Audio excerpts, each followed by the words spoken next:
Everyone, अस्सलाम वालेकुम, नमस्ते एंड सत श्री अकाल, जय श्री राम। कैसे हैं आप लोग? आई होप आप लोग बिल्कुल ठीक होंगे और मैं भी बिल्कुल ठीक हूँ। तो जैसे कि हमने पार्ट 1 पर रिएक्शन दिया था कारगिल वॉर पर, और इस पर बहुत ज़्यादा डिमांड आ रही थी, बहुत ज़्यादा मतलब कि लोग कह रहे थे कि इस पर पार्ट 2 आना चाहिए। तो इसलिए मैंने सोचा कि इस पर पार्ट 2 होना चाहिए। तो इस वजह से आज हम पार्ट 2 पर रिएक्शन देने वाले हैं। सो गाइज़, आई होप कि आपने चैनल सब्सक्राइब कर लिया होगा, और अगर आपने नहीं किया तो प्लीज़ लाजमी कर लीजिएगा एंड बेल आइकन को प्रेस करना मत भूलिएगा ताकि नेक्स्ट वीडियो जो है वो आपको मिल जाए।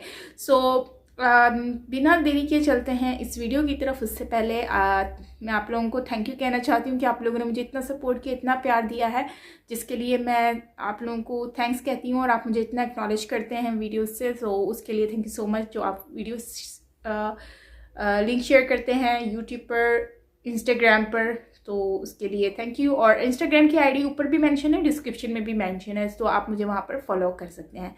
सो यस, चलते हैं अपनी वीडियो की तरफ। Let's start.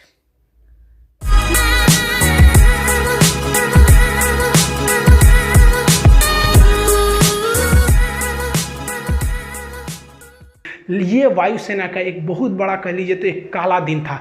वायुसेना ने सोची कि हम अपने हेलीकॉप्टरों का प्रयोग करेंगे, क्योंकि फाइटर जो होते हैं बहुत तेज रफ्तार से निकल जाते हैं, दुश्मन कहाँ छुपा है पता ही नहीं चलता है। और हेलीकॉप्टर जो होते हैं वो थोड़े धीरे स्पीड से होते हैं और एक जगह रुक भी सकते हैं। लेकिन भारत के साथ समस्या क्या था, जो उसके Mi-24 या Mi-35 जैसे भीषण लड़ाकू हेलीकॉप्टर थे, ये सब के पास जो लड़ाकू हेलीकॉप्टर थे, ये इनके पास हथियार ज़्यादा होता है, लेकिन इनकी लोड इतने भयानक थी कि ये उतना हाइट पर उड़ नहीं सकते हैं। ये केवल 10,000 फीट की ऊंचाई पर ये उड़ सकते हैं। लेकिन वहाँ तो लड़ाई हो रही थी 18,000 फीट की ऊंचाई पर। सोचिए 18,000 फीट, कुतुब मीनार 250 फीट की ऊंचाई पर, वो 18,000 फीट की ऊंचाई पर। अब क्या किया जाए, तो भारत ने अपना Mi-17 जो हेलीकॉप्टर था, जो सवारी ले जाने वाला हेलीकॉप्टर था, जिसमें कोई भी मिसाइल नहीं लोड किया जा सकता है, तो भारतीय वायुसेना के इंजीनियरों ने इसमें क्या किया, अलग से मिसाइल ले जाने के लिए पॉट जोड़ दिया। आप यहाँ देखिए, इसमें कोई पॉट नहीं है, लेकिन यही हेलीकॉप्टर में यहाँ पे आपको रॉकेट ले जाने के लिए पॉट जोड़ दिया गया।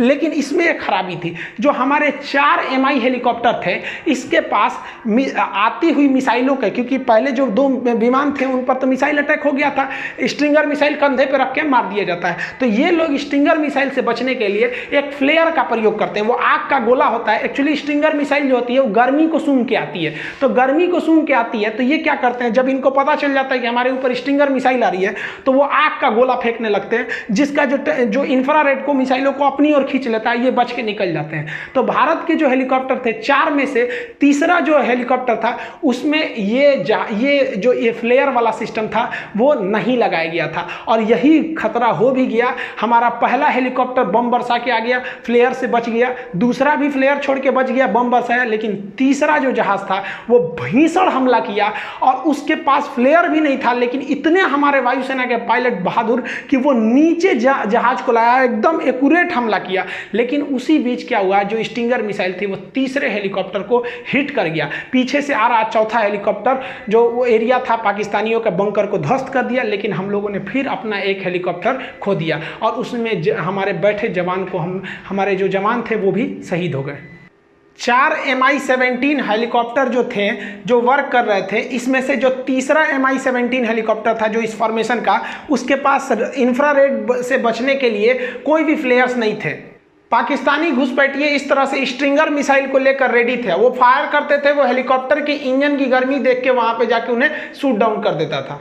भारत ने अपनी स्ट्रेटजी को पूरी तरह से चेंज कर दिया। भारत ने अपना फ्रांस निर्मित जहाज को लगाया, जिसका नाम था मिराज 2000। एक्चुअली पाकिस्तान इस जहाज को खरीदने से इनकार कर दिया था, कहा था कि भैया बहुत बड़ा साइज का जहाज, हम इसको नहीं लेंगे। और भारत सरकार ने इस मिराज जहाज को वायुसेना ने लगाया। ये मिराज जहाज जो लेजर गाइडेड बम से हमला करते थे, तो ये सबसे बड़ा, आप कहिए तो वायुसेना का जो ऑपरेशन सफेद सागर था, उसमें सबसे निर्णायक भूमिका मिराज 2000 लगाया। ये तो पाकिस्तान में घुस के पाकिस्तानियों का बलात्कार कर दिया, ऊपर से ही मारा, इतना हमला किया कि कमर टूट गई कारगिल की लड़ाई में। कह रहे थे कि बहुत बड़का साइज है, बहुत बड़का साइज है, तो बढ़िया से तो धोबो किया है। और अभी याद रखो, इसका बाप आ रहा है, बाप इसी का मिराज 2000 का, राफेल पुरान हो गया, तगड़ा अभी और है। जमीन पर बफोर्स तोप और रॉकेट गरज रहे थे, जबकि हवा में मिराज जो था वो फ्लेयर छोड़ के दुश्मन की मिसाइलों से बच जाता था। ये फ्लेयर जो होते हैं दुश्मन की इंफ्रारेड मिसाइलें से बच जाते हैं, और ये लेजर लेजर गाइडेड बम गिरा देते थे। ये laser guided bomb accurate pin point निशाना लगाते थे और उसके दुश्मन के खेमों में, बंकर में तबाही मचा देते थे। इनका जो एक्यूरेसी था वो बहुत ही जबरदस्त था। बहुत मेन रोल ये निभाए थे हमारे मिराज जहाजों ने उस वक्त की लड़ाई में। लेकिन वायुसेना को एक बात का और डर था कि 1965 की लड़ाई में हम लोगों ने एक छोटा सा हमला किया था, जिसके बदले में पाकिस्तानी वायुसेना ने भीषण हमला कर दिया। इस बार उनके हमले से डर नहीं था। एक्चुअली दिक्कत क्या था कि पाकिस्तानी घुसपैठिए जो थे, उनकी नॉर्मल लाइट इन्फेंट्री के जो जवान थे वो घुस चुके थे पूरी हथियार को लेकर, और हम लोग को दिख भी नहीं रहा था। और अगर वायुसेना भारत की या पाकिस्तान की दोनों घुस जाएगी तो इसमें सबसे बड़ा फायदा क्या होगा, नीचे के घुसपैठियों को, क्योंकि हमारे जो जवान चढ़ रहे थे उनको तो ये पाकिस्तानी घुसपैठी मारिए रहे थे आराम से, ऊपर से उनकी वायुसेना भी मारने लगती थी। लेकिन इसीलिए भारतीय वायुसेना ने श्रीनगर एयरबेस, पठानकोट एयरबेस से अपने जो जितने भी घातक जो इंटरसेप्टर जहाज थे MiG-29, इसको तैनात रखा था कि अगर पाकिस्तानी वायुसेना आएगी तो तुम उससे जाके लड़ जाना, कारगिल के एरिया में घुसने ही मत देना। इसी बीच सबसे भीषण घटना हुई थी भाई 24 जून 1999 को। हमारे दो जगुआर जहाज जो थे वो रेकी पे निकले हुए थे। इसी जहाजों ने क्या किया, उनको लगा नीचे एक तो गुलटेरी जगह था, इन जहाजों को लगा कि भाई नीचे काफी ज्यादा फौज है और वो नीचे काफी फौज का जमावड़ा था। तो जो आगे का पायलट थे वो काफी यंग थे, जो पीछे बैठे थे उनका नाम था, पायलट का नाम AK सिन्हा। तो AK सिंह जो थे ये थोड़े सीनियर पायलट थे। तो ये आगे वाला जो पायलट था वो गुलटेरी में जो फौज खड़ी थी उनका बहुत बड़ा कैंप था, नीचे पाकिस्तानी बहुत बड़ी फौज में खड़े थे, उन पर मिसाइल लॉक कर लिया। और आपको हम वीडियो में बता चुके हैं राफेल वाले में कि एक बार मिसाइल लॉक हो गया ना तो आप बच नहीं सकते, वो मिसाइलें खोज के मार देगी आपको। तो ये ग्राउंड पे एकदम लॉक कर लिया और इनने पूछा अपने सीनियर से कि हमने लॉक कर लिया है बहुत बड़े अड्डा को, कि हम इसे उड़ाने जा रहे हैं। तो उन्होंने कहा कि रुक जा एक बात बता, तुम उस साइड पाकिस्तान में हो, घुस गए हो कि इंडिया में ही हो? तो ये कहे कि हम तो पाकिस्तान वाले एरिया में घुस गए। कहा कि मत मारो, क्योंकि इस दिल्ली का सीधा आदेश है कि आप पाकिस्तान के एरिया में हमला नहीं कर सकते। ये बहुत अच्छा डिसीजन था, क्योंकि एक साल पहले हम लोगों ने 1998 में परमाणु बम फोड़ा था। पूरी दुनिया हमारे खिलाफ थे, जैसे अभी ईरान के खिलाफ है, उस समय हमारे खिलाफ थी। और अगर हम लोग पाकिस्तान में घुस के मार देते तो ये तो एक तरह का ये तो ओपन युद्ध हो जाता। और अपने एरिया में मार रहे हैं तो पूरी दुनिया हमारा साथ देगी कि भैया हम अपने एरिया में आतंकवादियों को मार रहे हैं, तो कहे कि उधर मत मारो। और आपको जानकर ताज्जुब होगा, जहां ये पायलट मिसाइल लॉक किया था नहीं, हमारा एयरफोर्स का ही पायलट हुआ, एकदम नौछड़िया भी यंग था, जन्मे करते हिंदुस्तान के यंग लड़का लड़े में कितना आगे। और किस्मत अच्छा था, नवाज शरीफ उनके प्रधानमंत्री और उनके थल सेना अध्यक्ष परवेज मुशर्रफ, ये लोग उसी कैंपों में थे। सोचिए अगर सीनियर मना नहीं किया रहता तो जूनियर तो धो दिया रहता। अब आप याद समझिए थोड़ा, एक छोटा सा देश था ऑस्ट्रिया, जिसके यानी राजकुमार की हत्या कर दी गई। उस हत्या के वजह से प्रथम विश्व युद्ध चालू हो गया। वही हाल था यहाँ, एक परमाणु संपन्न वाला दूसरे देश के परमाणु संपन्न के सेना अध्यक्ष को मार देने से कुछ खास बवाल नहीं होता है, क्योंकि सेना लड़ने के लिए, लेकिन राजनीतिक व्यक्ति की हत्या करने पर बवाल हो जाता है। तो भयंकर बवाल हुआ रहता, क्या युद्ध का मोड़ लेता समझ में नहीं आता। तो ये बहुत अच्छा हुआ। एक तरह से हम तो करते थे कि मारिए दिया रहता तो हो जाता, क्या हो जाता भाई, ज्यादा से ज्यादा और युद्ध लड़ते, नहीं लड़े हैं 71 में, 65 में, 84 में, एक और लड़ते से क्या कर लेता पाकिस्तान। यहाँ पे ऊंट के मूतने से रेगिस्तान में बाढ़ थोड़े आता है, क्या कर लेंगे, इनके औकाते कितना है। ये सब तो चल ही रहा था, नेवी ने और अत्याचार कर दिया। नेवी ने अपना ऑपरेशन तलवार चालू कर दिया। ऑपरेशन तलवार के तहत भारतीय नेवी ने पाकिस्तान की ओर एंट्री मार दी, और यहाँ पर जो हमारे वेस्टर्न नेवल कमांड था और साउदर्न नेवल कमांड था, ये भी घुस गया अरब सागर में। और अरब सागर में घुसकर पाकिस्तान का पूरी तरह से नेवल ब्लॉकेज लगा दिया। भारतीय वायुसेना के पूरे युद्धक जहाज घुस गए सब वहां पर और नेवल ब्लॉकेज लगा दिया। भारतीय नौसेना ने ऐसे मिसाइल मारा, जो पाकिस्तानी जहाज थे उनके बगल में मिसाइल जानबूझ के मारता था, जो उनके मर्चेंट वाले जहाज थे, जो उनका पेट्रोलियम लाने वाला था, सारा जहाज उधर ही रुक गया कि ना हम ना जाएंगे, नेवी उधर मार रही है। पूरी तरह से पाकिस्तान का इतना भयानक नेवल ब्लॉकेज था कि पाकिस्तान के पास केवल 6 दिन का पेट्रोलियम बचा था, नहीं तो उसके बाद उन लोग गाड़ी चलाते, लोग चलाओ ससुरा तुम्हारा पास, इतना भयानक काम किया था। तो नेवी के रोल को भी हमें भूलना नहीं चाहिए। इंडियन नेवी के जो वारशिप थे, जब उन्होंने पाकिस्तान की घेराबंदी करना चालू किया तो पाकिस्तान का पूरी तरह से होश उड़ गया, क्योंकि भारतीय नेवी की पनडुब्बियां, एयरफोर्स, हेलीकॉप्टर, उसकी जो एयर विंग्स है, मिसाइलें हैं, डिस्ट्रॉयर हैं, पूरी तरह से पाकिस्तान को घेर लिया था। हमारे वेस्टर्न नेवल कमांड ने भी और ईस्टर्न नेवल कमांड भी पाकिस्तान की ओर कूच कर दी थी। हमारे एयरक्राफ्ट कैरियर से लेके सब चीज़ पूरी तरह से पाकिस्तान को घेर लिया। ये हो गया कि पाकिस्तानियों को कराची से पीछे हटना पड़ा था और पाकिस्तान की पूरी तरह से मर्चेंट शिपिंग लाइन और उसकी जो ऑयल शिपिंग लाइन थी उसको पूरी तरह से काट दिया गया। अब पाकिस्तान के सामने समस्या ये हो गया कि वो नेवी का मुकाबला कर नहीं सकता था, भारतीय नेवी का, और चाइना वाइना भी उसकी कोई मदद नहीं कर रहे थे। और उस समय भारतीय नेवी मलक्का तक पहुंच गई और अरब सागर को पूरी तरह से ब्लॉक कर दी थी भारतीय नेवी अपने एयरक्राफ्ट कैरियर्स की मदद से। अब पाकिस्तान को तीनों ओर से घिर चुका था, वो थल सेना, वायुसेना, नौसेना, चारों ओर से उसको घेर ली। अब पाकिस्तान के सामने सरेंडर के अलावा रास्ता नहीं बचा था। पाकिस्तान जो है वो मदद मांगने के लिए चला गया अमेरिका में। 4 जुलाई को अमेरिका में इंडिपेंडेंस डे के रूप में मनाया जाता है, तो वहाँ क्लिंटन साहब के पास पहुँच गया। एक्चुअली जो पाकिस्तान है ना, पहले अमेरिका का रखेल था, अभी वो चाइना का रखेल बन गया है। पहले वो अमेरिका से फसल था, तो अमेरिका से कहा कि सुनिए ना, मदद करिए मेरा। अमेरिका के पास गया मदद करने के लिए, तो अमेरिका ने पूछ दिया नवाज शरीफ से, ये बताइए वो नॉर्दर्न इन्फ्लेंट्री आपकी फौज घुसी है कि नहीं घुसी है? तो कहा कि हमरे फौज घुसी है, और ये चट्टा घुसा दिया बिना हमरे बताइए। देखिए एक्चुअली होता क्या है कि पाकिस्तान में जो सेना होती है ना, प्रधानमंत्री की भी वैल्यू नहीं देती है। कारगिल के लिए 10% जिम्मेदार जो थे वो नवाज शरीफ थे, 90% ई चोट्टा जिम्मेदार था। अपने को बहुत बड़ा का समझता था, सिकंदर द्वितीय चोट्टा, कहीं के फांसी लगतो हो तोरा कुछ दिन में, अस्थिर रहो यहाँ पे। तो ये इनको तो पता था, ये तो बेचारा खुद अपने जनरल से डरते थे, जबकि ये इतना बड़का नमक हराम है कि इसको जनरल का पद नवाज शरीफ ने दिया था, जबकि ये सबसे जूनियर था जनरल की लिस्ट में, फिर भी इसको दिया। ये क्या किया, नवाज शरीफ को हटा के अगले साल खुद क्या बन गया, राष्ट्रपति बन गया। हम ही बढ़िया से हुआ। ये तो तू लोग यार अपने देश का नहीं है तो हम लोग का कहाँ से हो जाएगा रे। तो ये बिल क्लिंटन ने कहा कि सुन नवाज शरीफ, देर चक्कर मत कर यहाँ पे, तो पहले परमाणु बम फोड़ा है तो हम तोरा दिमाग खराब है, तू क्या समझता है, तू गलत काम करेगा हम तोरा साथ देंगे, पूरी दुनिया हमको नहीं थूकेगी, तू अपनी फौज पीछे बुलाओ। तो ये लोग अकेले रूम में बात कर रहे थे, तो बाहर में पाकिस्तानी जो इनके साथ जो गए थे सब चमचा बेलचा, वो कहते कि हाँ नवाज शरीफ हैं, इनको तो अमेरिका वैल्यू देगा, रखेल को तो कोई वैल्यू देता है, मुंह लटका के नीचे आए हैं, अमेरिका वैल्यू नहीं दिया है, चलो फौज वापस बुलाओ। तब तो पगला ये चाइना गया था मदद करने कि हमको मदद कीजिए यहाँ पर। तब तक भारतीय जो थे सब टेलीकॉम वाले इसका बतिया रिकॉर्ड कर लिया सब, और भारत के अटल बिहारी वाजपेयी और यशवंत सिंह जो थे, जसवंत सिंह, इन्होंने प्रेस कॉन्फ्रेंस में वो टेप सुना दिया कि ससुरा चाइना में कह रहा है कि हमारी फौज घुसी हुई है, और यहाँ एक्सेप्ट कर लिया। यानी दुनिया के मैटर पे ये तो चौपट हो गए। लेकिन ये चोट्टा हटने का नाम नहीं ले रहा था, क्योंकि ये चाहता था कि हम चुनाव लड़े यहाँ पर। बताइए हमारी सेना कितनी बेहतरीन होती है, सर्जिकल स्ट्राइक करके आई तो मोदी जी बोलने लगे कि हमारी सेना की है, हमारी सेना की है, नेता कहने लगे सब मारे। लेकिन फौज ने कभी नहीं कहा। बहादुरी यही होती है भाई, बहादुर की पहचान जंग के मैदान में होती है, मीडिया में नहीं होती है। लेकिन ये मानता नहीं था। तो ये सऊदी अरब के राजकुमार जो राजा थे उस समय फहाद, उन्होंने फोन किया इसको कि रे चोट्टा कहीं का, तू शांति से रह जाओ मैटर पे, ना तो तोरा हम व्यवस्था कर देंगे। ये खुद अपनी आत्मकथा में लिखा है कि हम तो नवाज शरीफ को टपका दिए रहते अगर ये बीच में नहीं आए रहते। तो सोचिए ये अपने प्रधानमंत्री को टपका रहा था, रे चोट्टा।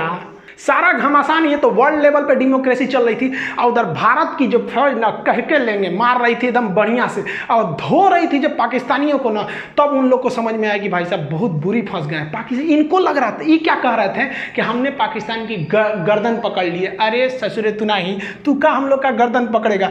बड़ी एक गनीमत मनाओ ना कि जितना हरामीपन तुम लोग करते हो ना, अगर भारत ने एक बार हरामीपन किया ना तो तुम लोग इतिहास में पढ़े जाओगे। एक देश हुआ करता था, पाकिस्तान नाम था। जैसे भारत में कैसे छोटा बच्चा को कहानी सुनाया जाता, चंदा मामा दूर के, वही पाकिस्तान ऐसा था, बाबू बाबू हल्ला मत करो नहीं तो पाकिस्तान की तरफ थुराओगे। ससुरे तू लोग ना पूरी दुनिया में ना मुसलमानों का नाम चौपट किया तुम लोग, तू लोग की वजह से पूरी दुनिया में ना मुसलमानों को गाली दिया जाता है। ये चट्टा क्या करेगा, कहीं जाके बम फोड़ देगा। अरे यार तुमको इतने माँ के दूध में तो इतना गर्मी है ना, तो आओ ना हमारी फौज खड़ी है, काहे लिए पीछे से हमला करता है चट्टा कहीं का। तो देखिए इन लोग पे भरोसा करना नहीं चाहिए। 14 जुलाई तक पाकिस्तान के जितने हिजड़े घुसे थे उन सारे हरामियों को भारतीय सेना ने मार दिया और राजनीतिक रूप से अटल बिहारी वाजपेयी ने घोषणा कर दिया कि पाकिस्तान ने हमारे पीठ पर खंजर मारा था, हम उसके सीने पे गोली मारे हैं। ये देखने में व्यक्ति बूढ़ा था, इनको कम मत समझिएगा, बुढ़ापा में परमाणु परीक्षण करने वाला प्रधानमंत्री हमारे अटल बिहारी वाजपेयी। हम उन खुश नसीबों में से हैं जिन्होंने प्रधानमंत्री के रूप में अटल बिहारी वाजपेयी और उसी समय राष्ट्रपति के रूप में एपीजे अब्दुल कलाम को देखा है। ये नसीब अब किसी को नहीं होगा जो एक साथ इतना योग्य राष्ट्रपति और इतना योग्य प्रधानमंत्री देखने को मिले। अब ये नसीब किसी को नहीं होने वाला है जो दो बड़े नेता इतने योग्य हो जाए। इन्होंने कह दिया 14 जुलाई को कि भैया ये ऑपरेशन हमारा विजय सक्सेस हो गया, लेकिन आर्मी ने कहा कि ना ना भाई सब पे भरोसा करना, ये पाकिस्तानियन पे नहीं। अब सेना ने एक एक करके घूमना चालू किया, कहाँ कहाँ पाकिस्तानी छुपे हैं सब। तो पूरी तरह से 26 जुलाई को सेना ने कहा कि एक को कुत्ता नहीं बचा है। इस ससुरा सब लाश लेने नहीं आया था अपनी फौज का, कह रहा था कि हमारी फौज नहीं है, जबकि जेब में आई कार्ड था कि पाकिस्तानी आर्मी नॉर्दर्न इन्फेंट्री। ससुरा कहीं अरे लाश तो ले जाते यार, हम लोग लाश दे सकते थे। भारतीय सेना की बहादुरी देखिए। पाकिस्तानियों ने जब 14 मई को हमारे पेट्रोलिंग पे गए कैप्टन सौरभ कालिया को पकड़ा था, चारों ओर से घेर लिया था, तो इन पर इतनी यातनाएं दिया था ना, इनके आंख निकाल लिए थे, इनके होंठ और जीभ काट लिए थे, कान काट लिए थे सब, नाखून निकाल लिए थे सब, इनके कपड़े उतार कर इनके गुप्तांगों को काट लिया गया था, इनके लाश के टुकड़े करके बोरा में भर के फेंक दिया गया था। इन हरामी पाकिस्तानियों ने इतना गलत काम किया जो युद्ध इतिहास में कभी ऐसा नहीं है, युद्ध के नियम में नहीं है ऐसा। जबकि भारतीय सेना जब अपना सर्च ऑपरेशन कर रही थी, जो कुछ पाकिस्तानी जो थे मर गए थे, कुछ घायल थे, जो अपने आखिरी सांसें ले रहे थे, उन्हें इज्जत से पानी पिलाया, उन्हें इज्जत से दफनाया। उन्हें पहले पाकिस्तान को कहा कि आप अपनी फौज को ले जाइए, नहीं ले गया तो उन्हें इज्जत से दफनाया गया था। ये फ़र्क होता है एक जानवर और एक इंसान में। हम सबको ये फ़र्क बना के रखना होगा, तभी अलग पहचान है। हम जब भी हिंदुस्तानी अगर विदेश में जाते हैं तो इज्जत के नज़र से देखे जाते हैं, और ये पाकिस्तानी जब भी जाएंगे शक के नज़र से देखा जाएगा। 4 बार सिक्योरिटी जांच होगा कि चोट्टा बम लेके तो नहीं आया है। ये इंसानियत बरकरार रहना है। दुश्मनी की आड़ में हमें पाकिस्तान से बेहतर बनना है, न कि पाकिस्तान से खराब बनना है। ये इंसानियत हमारी सेना की बरकरार रहनी चाहिए, जो उनके अंदर कूट कूट के भरा है। इस लड़ाई में घाटा क्या हुआ? पाकिस्तान के कई सैनिक मारे गए, अमेरिका से उनका रिश्ता खराब हुआ, पूरी दुनिया का पाकिस्तान के ऊपर से फेथ खत्म हुआ, पूरी दुनिया को लग गया कि ये जम्मू कश्मीर और सियाचिन पर रास्ता रोकना चाहते थे, तो क्या रोकेगा हम लोग का? इन लोग की डिप्लोमेसी फेलियर हो गई। और सबसे बड़ा जो घाटा लगा इन लोग को, वो इनके आर्मी में कोऑर्डिनेशन ही नहीं था। इनके वायुसेना को पता ही नहीं था, नौसेना को पता नहीं था कि कारगिल में युद्ध होने वाला है। ये तो सोच रहा है बस इसका मन बढ़ ही था, ये कर दिया। लेकिन भारत की अगर बात करेंगे तो भारत के साथ भी कई समस्याएं थी। पहला कि भारत के लिए वेदर एकदम खराब था, मौसम पूरी तरह खराब था, हाइट इतनी ज़्यादा थी कि हम लोग हाइट पे चढ़ रहे थे तो हाइट की वजह से प्रॉब्लम हम लोग को फेस हो रहा था युद्ध के वक्त में, और ऑक्सीजन वहाँ कम हो जा रहा था, और हम लोग तो रेडी ही नहीं थे लड़ाई के लिए। और अचानक हो गया, कौन रेडी रहेगा भैया? फरवरी में हम लोग मिलने गए, हमारे राष्ट्रपति हमारे अटल बिहारी वाजपेयी वहाँ जाके प्रधानमंत्री से गले मिलने, हमको क्या पता तुम खंजर घोंप देगा यहाँ पे। और जो हमारे लिए सबसे बड़ा फेलियर है, हम तो कहते हैं कि पाकिस्तानी की आर्मी जिम्मेदार है, लेकिन हमारे देश के इंटेलिजेंस भी जिम्मेदार है। तुम जासूस किस काम का रहे कि तुमको ये पता नहीं चल रहा है कि पाकिस्तान की हजारों फौज घुस गई, वो आर्टिलरी लेके चले आए, एमुनेशन लेके चले आए, मिसाइल लेके घुस गए, हमारी फौज चुपचाप मुंह देख रही है। हमारी फौज तो बहादुरी से लड़ी, जो जासूस थे सब इंटेलिजेंस वो चोट्टे कहाँ मर गए थे सब। और ये हमेशा से यही होता है, 1962 की लड़ाई हम लोग को मुंह की खानी पड़ी यही जासूसों की वजह से। 1984 में ये ससुरे सियाचिन में घुस गए थे, फिर भी कुछ नहीं हुआ। अरे सब छोड़िए, 2008 में देखिए ना, मुंबई में जब हमला हुआ तो हमारे जासूसों को पता ही नहीं था कि कजमल के साथ घुस गया, हमला कर दिया, चोट्टा सरकारी नौकरी लेना है, कोनो काम का नहीं है सब अधिकारी। इनको ले आके हम तो रहते ना वहाँ पे, हमारे पास पावर रहता ना, हम तो ससुरा जितने अधिकारी हैं ना ससुर, इनको जिस तरह से पाकिस्तानियों को भूने थे ना उस तरह भून देते ससुरा। तुम क्या कर रहा है? क्योंकि हम युद्ध जीत सकते हैं। हमारे इतिहास में एक और शौर्य गाथा लिखी जा सकती है, लेकिन उन माओं की गोद जो सुनी हो गई करगिल की लड़ाई में, उन्हें हम कभी नहीं लौटा सकते उन चोट्टे जासूस इंटेलिजेंस वालों की वजह से।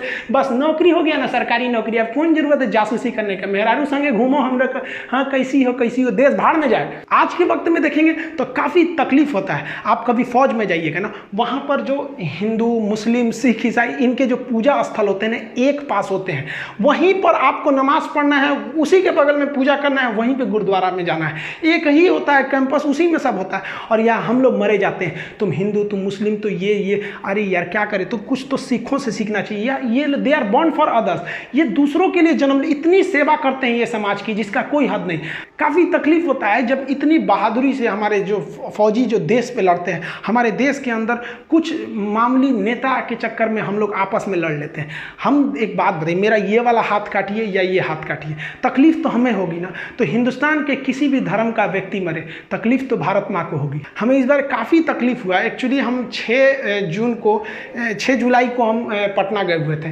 तो जैसे पटना में एंट्री किए ना, तो वहाँ चेक पोस्ट चल रहा था, तो मेरी चेकिंग वगैरह थी, तो हमको भी चेकिंग हुआ, तो मेरा सब कुछ था, ड्राइविंग लाइसेंस वगैरह। एक फौजी भाई का कोई नॉर्मल सा कोई पेपर था जो छूट गया था, तो फौजी वो कह रहा था पुलिस वाले से कि मेरा केवल पेपर छूट गया है, आप हमको जाने दीजिए, हम यहीं के रहने वाले हैं। तो कह रहा कि नहीं जाने देंगे, फाइन भरो, ये करो। अब वो बहस थोड़ी करेगा वो लोग यार, न तो एक झापड़ देगा तो सूझ जाएंगे ये लोग। लेकिन बेचा उससे लिए हम कहेंगे सर हम आपको दे देते हैं। तो कहा कि देखो पैसे का प्रॉब्लम नहीं, तकलीफ इस बात की है कि हम अगर देश के लिए हम लोग लड़ लेते हैं और हमारा एक पेपर छूट गया है, तो ये आपको नियम कानून सिखा रहा है। अभी वो भाई ऐसा दे ही रहे थे ना फौजी, तब तक एक तो नेता विधायक का गाड़ी गया, वो रोका तो गरिया दिए, रे हमारा गाड़ी रोकेगा, चुपचाप सटक गए यहाँ पे। अजब हाल है यार, फौजियों के प्रति इज्जत रखनी चाहिए, कहीं पे भी उनके लिए इज्जत हमेशा रहनी चाहिए। एक आम नागरिक से ज़्यादा उनकी इज्जत होनी चाहिए। जिस वक्त करगिल की लड़ाई हो रही थी, वो पहली लड़ाई थी जो हम लोग टीवी पे देखे थे। अटल बिहारी वाजपेयी ने बहुत अच्छा काम किया कि हमारे पूरे देश की जनसंख्या को युद्ध के माहौल को दिखा दिया, जिससे कि हम सब एक हो गए। उस वक्त से बरखा दत्त एक पत्रकार होती थी, अभी भी हैं वो काफ़ी रिपोर्टिंग करती थी। हम लोग छोटे छोटे थे, तो हम लोग 15 अगस्त के दिन प्रोग्राम लिए थे, तो छोटे छोटे थे, तिरंगा लेके भाषण देने गए थे। हम अभी बच्चे हैं, दांत हमारे कच्चे हैं, हम भी लड़ने जाएंगे, सीने पे गोली खाएंगे, मर जाएंगे, मिट जाएंगे, भारत देश बचाएंगे। करगिल की लड़ाई को देख के हम लोग के मन में भी ना एक देशभक्ति का जुनून आ गया। ये सोच लिए कि हम भी जाएंगे तो फौज में ही जाएंगे।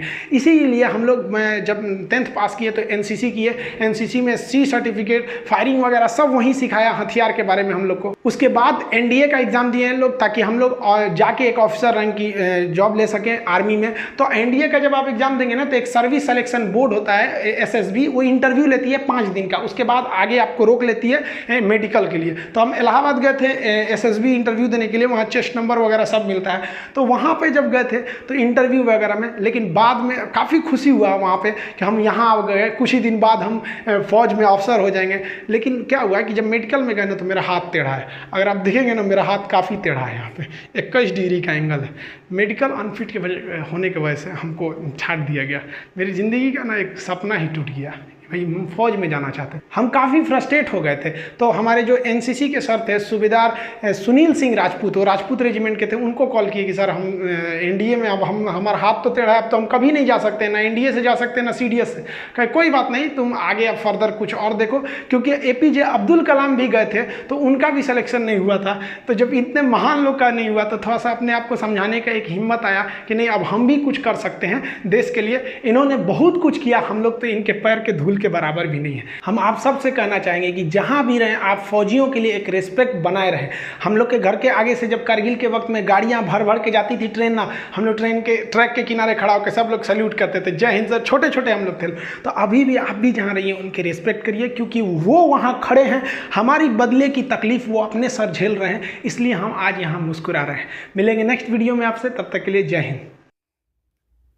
सो गाइज, ये वीडियो थी कारगिल वॉर की, जो कि 1999 में हुई थी पाकिस्तान और इंडिया के बीच में। और इस वॉर में बहुत सारे लोगों की जानें गई थी, इंडिया भी और पाकिस्तानी आर्मी की। और ये वॉर जो है बेसिकली परवेज़ मुशर्रफ के अंडर में और नवाज शरीफ की गवर्नमेंट में हुई थी। और इसमें हमें बहुत सारी चीज़ें जो हैं वो सीखने को मिलती हैं, बहुत सारी चीज़ें जो हैं वो अंडरस्टैंड करने को मिलती हैं। जैसे कि परवेज़ मुशर्रफ के दौर में ये हुई वॉर, और इतना मतलब कि सबसे पहले स्टार्टिंग भी पाकिस्तान ने की है, लेकिन इंडिया की सोर्सेज, इंडिया को तो आइडिया भी नहीं था। जैसा खान सर ने लास्ट में बताया गया, जासूस वगैरह भी इंडियन जो है उनको भी इतना नहीं आइडिया हुआ कि पाकिस्तान की फ़ौज कब घुस गई, कब एक्टिव हो गई। और जिस वजह से उनकी बहुत सारे नौजवान जो हैं, मतलब आर्मी जो थी बेसिकली, उन लोगों को मतलब जाने गंवानी पड़ी। ये बात सच है कि लोग गवर्नमेंट की जॉब्स जो हैं वो बेसिकली स्टार्ट जब मिल जाती है तो उसके बाद फिर वो रिलैक्स हो जाते हैं, अपनी ड्यूटी प्रॉपर तरीके से नहीं करते। ये तो रियलिटी है, फैक्ट है। और पाकिस्तान की जो आर्मी है उनकी तो मतलब कि बॉडीज़ वगैरह भी नहीं ली इन्होंने, और वो वहाँ छोड़ के चले गए थे अकॉर्डिंग टू खान सर। और वैसे भी शायद मैंने पढ़ा भी था इसके बारे में, तो मतलब कि ये सारी चीज़ें हैं। और जबकि आर्मी जो है उसकी हमें रिस्पेक्ट करनी चाहिए, चाहे वो पाकिस्तानी हो चाहे वो इंडियन हो। और इस बात पे हमें मतलब कि फ़ख्र होना चाहिए कि हमारी आर्मी जो है वो हमारे लिए अपनी जानें गंवा रही है, हमारे लिए खड़ी हुई है बॉर्डर पर। चाहे वो हारती है या जीतती है वो हमारा एक अलग अलग बात है, वो तो एक तो लक की बात होती है, दूसरा उनकी तैयारी की बात होती है। इंडियन आर्मी बहुत ज़्यादा स्ट्रॉन्ग है और सेकंड और थर्ड नंबर पर आती है ऑल ओवर द वर्ल्ड, तो इस बात पे तो कोई डाउट नहीं है। जैसे कि 1971 की वॉर भी देखें तो वो भी इंडिया ही जीता था, और ये कारगिल वॉर भी इंडिया ही जीता है। इनकी बहुत सारी मिस्टेक थी जो कि उसने नवाज शरीफ ने भी की हैं, और जैसे कि दूसरे ने भी की हैं, जो क्या नाम है उनका, परवेज़ मुशर्रफ ने। और लेकिन एक बात है कि परवेज़ मुशर्रफ ने जो अपने गवर्नमेंट में आए थे नवाज शरीफ को साइड पे करके, तो इस बात को मानना पड़ेगा कि नवाज शरीफ से ज़्यादा गवर्नमेंट अच्छी जो है वो परवेज़ मुशर्रफ की थी, और लोग उनकी बहुत ज़्यादा तारीफ़ भी करते हैं। और मैंने भी देखा है कि वो बहुत ही अच्छे से उन्होंने जो है, हम तो खैर तब बहुत छोटे छोटे होते थे, लेकिन हमारे बड़े बताते हैं कि परवेज़ मुशर्रफ ने तब की उनकी गवर्नमेंट में बहुत चीज़ें सस्ती हुआ करती थी, लोगों की बहुत हेल्प होती थी, बहुत सारे कानून उन्होंने पास किए थे जो लोगों की अच्छाई के लिए थे, तो उनकी गवर्नमेंट बहुत ज़्यादा अच्छी रही है। और परवेज़ मुशर्रफ जो हैं वो वैसे भी बहुत अच्छे इंसान हैं और काफ़ी मतलब कंट्री के लिए उन्होंने काम किया है। और अगर नवाज शरीफ की बात करें तो नवाज शरीफ तो शुरू से ही पता नहीं नवाज शरीफ कर क्या रहा है, इतने सालों से प्राइम मिनिस्टर होने के बाद भी आज तक कंट्री की कंडीशन नहीं संभाल सका, सुधार सका।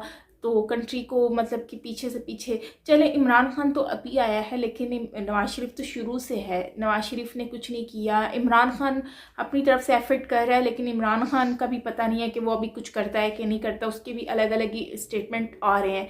तो आई होप कि अच्छा हो, कुछ तो हो अच्छा पाकिस्तान के लिए। तो पाकिस्तान और इंडिया की जो वॉर है बेसिकली, ये तो सभी जानते हैं कि इंडिया जीत गया था, पाकिस्तान हार गया है, तो इसमें तो दो राय है नहीं। और पाकिस्तान बहुत बुरे तरीके से हारा है, क्योंकि पाकिस्तान मतलब कि पाकिस्तान ने सबसे पहले स्टार्ट किया, कदम जमाया, उसके बावजूद पाकिस्तान हार गया। ये बहुत बड़ी बात है, मतलब कि अब समझ नहीं आ रहा कि क्या था। एनीवेज, जैसे कि इन्होंने लाइव भी दिखाई हैं और बहुत सारी चीज़ें हैं। सो में तो खैर लोगों को बहुत ही खौफ व हरास होगा, बहुत ज़्यादा डर गए होंगे। लेकिन अगर मेरे अंकल मुझे बता रहे थे कि जब 1971 की वॉर हुई थी तो उसमें लोग बहुत ज़्यादा डरे हुए थे, लाइटें बंद हो गई थी, मतलब कि लाइट्स ऑन नहीं करने दे रहे थे, और इस तरह का माहौल था कि बस सब लोगों को लग रहा था कि अभी हम मर जाएंगे, अभी मर जाएंगे। तो इस तरह का सिनेरियो था। मैंने अपने अंकल से भी डिस्कशन की थी इसके बारे में, 1971 वॉर के बारे में जो बांग्लादेश के लिए हुई थी, पाकिस्तान और इंडिया की। तो ये सारी चीज़ें हैं।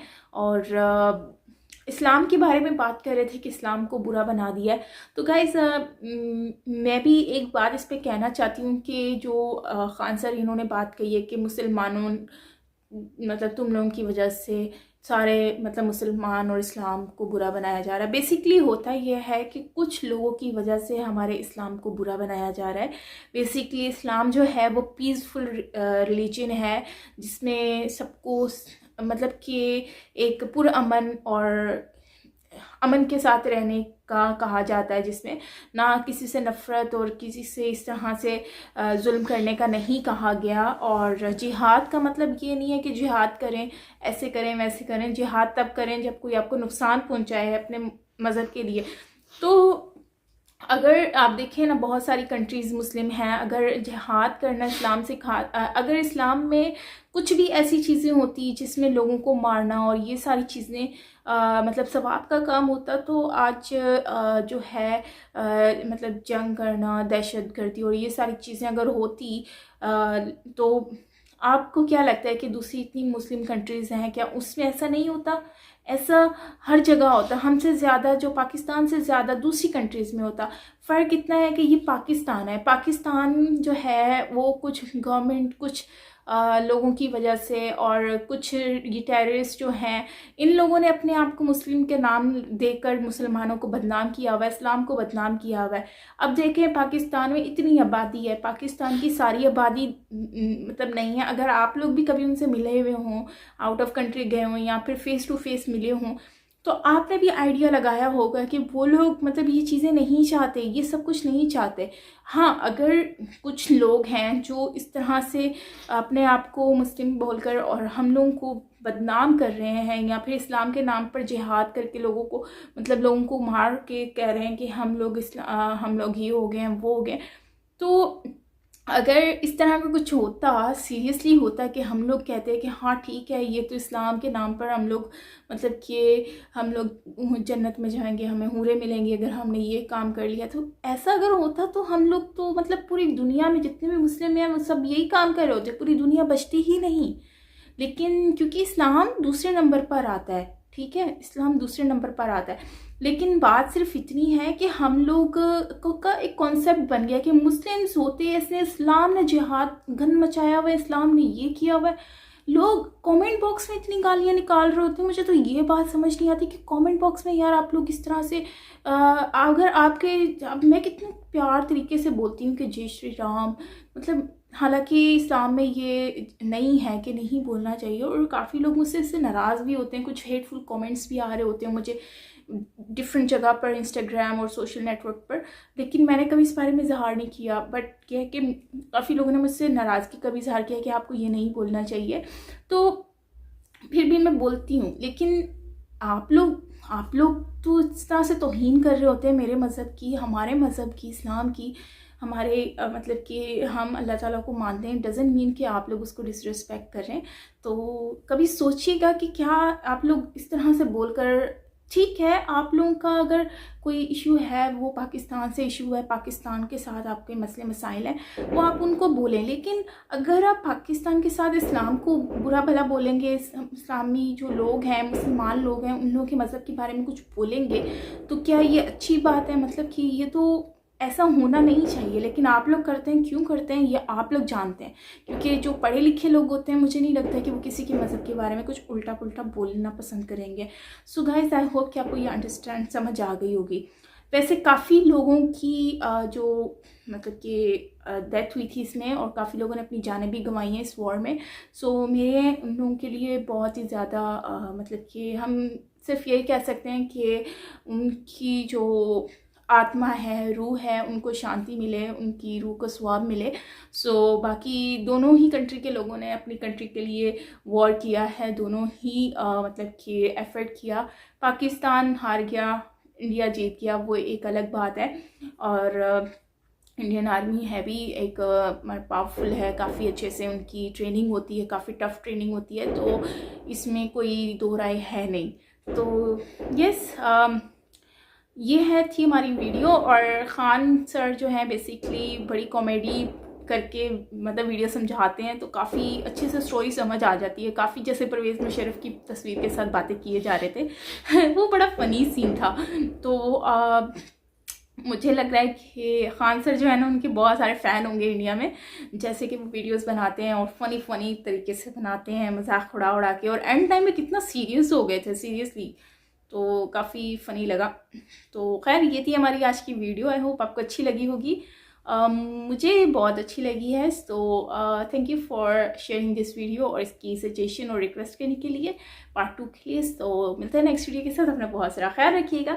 मैं हूँ Saima Peerzada from Karachi, Pakistan. Bye bye.